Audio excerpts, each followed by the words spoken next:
तक तो ताज न कोई हवेली।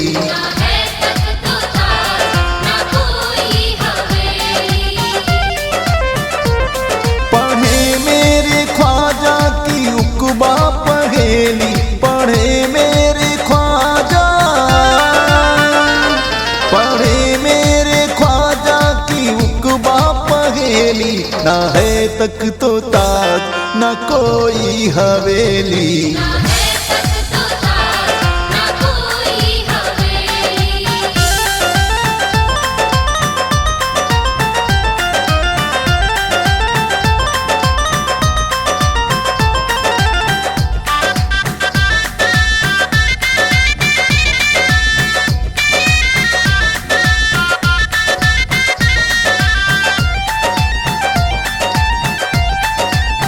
उस माँ के प्यारे रब के चहेते, सबको है दावत दीन की देते। हाँ, उस माँ के प्यारे रब के चहेते, सबको है दावत दीन की देते। एक झुरमुट है जहाँ नूर का मैखाना है, उसी मैखाने से होकर के सबको जाना है। एक झुरमुट है जहाँ नूर का मैखाना है, उसी मैखाने से होकर के सबको जाना है। पीक मस्ती में उछलते हैं उछलने वाले, अजीमो शान मेरे ख्वाजा का घराना है।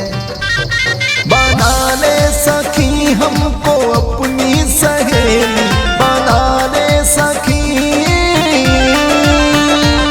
बना ले सखी हमको अपनी सहेली। ना है तक तो ताज न कोई हवेली।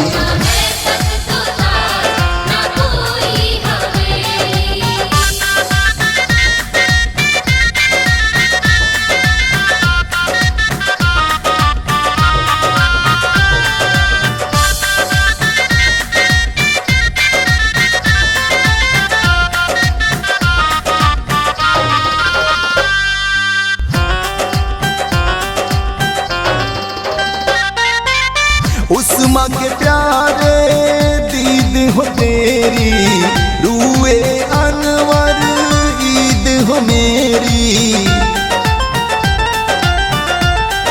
हाँ, उस माँ के प्यारे दीद हो तेरी, रूए अनवर ईद हो मेरी। उसमें दरकार है दुनिया का वही अफजल है, दीद कब होगी तेरी दिल में मेरे हलचल है। उसमें दरकार है दुनिया का वही अफजल है, दीद कब होगी तेरी दिल में मेरे हलचल है। तू तो मुर्दों को जिलाने का हुनर रखता है, सबको देता है मगर हाथ में एक चंबल है। बढ़े कैसे अनजान राही नवेली, बढ़े कैसे अनजान, बढ़े कैसे अनजान राही नवेली।